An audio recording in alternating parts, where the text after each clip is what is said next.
ఇటీవల కరప గ్రామంలో అగ్ని ప్రమాదానికి గురైన పట్టా విష్ణు కుటుంబాన్ని సానా సతీష్ బాబు ఫౌండేషన్ అన్ని విధాలుగా ఆదుకుంటుందని సానా సతీష్ బాబు ఫౌండేషన్ చైర్మన్ తలాటం హరీష్ పేర్కొన్నారు. అందులో భాగంగానే గత 20 రోజుల క్రితం కరప శివారు పల్లిపేటలో తాటికల్లో అగ్ని ప్రమాదం జరిగి పట్టా విష్ణు కుటుంబం ఎటువంటి ఆధారం లేకుండా రోడ్డున పట్టడం జరిగింది. ఈ విజయాన్ని మాజీ సర్పంచ్ పోలిశెట్టి తాతీలు సానా సతీష్ బాబు ఫౌండేషన్ దృష్టికి తీసుకురాగా వారు పట్టా విష్ణు కుటుంబాన్ని ఆదుకునేందుకు ముందుకు వచ్చారు.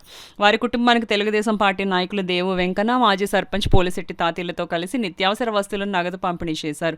అదేవిధంగా వారి కుటుంబాన్ని ఆదుకోవాలనే ఉద్దేశంతో ఇల్లు నిర్మించేందుకు తన ఫౌండేషన్ ద్వారా సహాయం అందించడం జరుగుతుందని సానా సతీష్ బాబు ఫౌండేషన్ చైర్మన్ తలాటం హరీష్ అన్నారు. ఈ కార్యక్రమంలో తెలుగుదేశం పార్టీ నాయకులు వెంకటలక్ష్మి, సానా సతీష్ బాబు ఫౌండేషన్ సభ్యులు పాల్గొన్నారు. 15 రోజుల క్రితం వీళ్ళకి పట్టా విష్ణు గారి ఇల్లు దగ్ధమైంది. వీళ్ళు పాపం అందులో ఉన్న వలాలు ఉన్న క్యాష్ 3 లక్షలు అంతా అధికంగా అంతా కోల్పోయారు. స్థానికంగా నిత్యావసర సరుకులు ఇస్తున్నారు జనాలు, స్థానికులందరూ. నేను కూడా తీసుకొచ్చాను, కానీ ఇదంతా కాలక్రమంగా ఇది సరిపోదు. నేను మన ఫౌండేషన్ ద్వారా వీళ్ళకి ఉండడానికి ఒక షెడ్ కింద, ఒక ఇల్లు కింద నిర్మిస్తాం. కానీ గవర్నమెంట్ ద్వారా మేము ట్రై చేస్తాం అంటున్నారు. గవర్నమెంట్ ద్వారా అవ్వని పక్షంలో ఓ 10-15 రోజులు చూసి మాత్రం మన సానా ఫౌండేషన్ ద్వారా నేను మాత్రం ఇల్లు కట్టిస్తాను.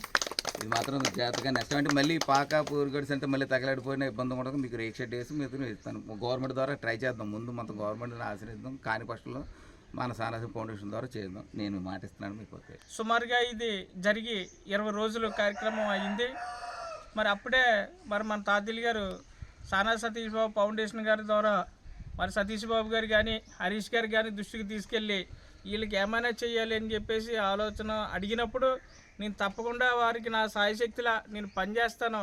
వాళ్ళకి ఏదో రకంగా గవర్నమెంట్ ద్వారా ఇస్తే ఒక ఇల్లు ఇప్పిందాము, అది కార్యపక్షంలో మనమే ఒక షెడ్ నిర్మించేద్దామని చెప్పేసి ఆలోచన చేసి 2-3 రోజుల నుంచి వస్తానన్నా ఈయనకి ఖాళీ దొరక్కపోవటం వల్ల రాలేకపోవడం జరిగింది.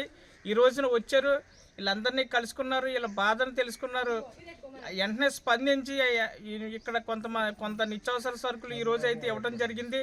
మరి వారం 10 రోజుల్లో కూడా పూర్తి డిసిషన్ తీసుకుని వీళ్ళకి పక్కగా చిన్న ఇల్లు నిర్మించడానికి సిద్ధంగా ఉన్నామని చెప్పేసి జిల్లా క్రికెట్ అసోసియేషన్ అధ్యక్షులైనటువంటి తలాట హరీష్ గారు చెప్పడం జరిగింది. తలాట హరీష్ గారు కూడా తమ అమూల్యమైన సందేశం ఇచ్చి ఈ బాధితులందరికీ కూడా భరోసా ఇస్తారని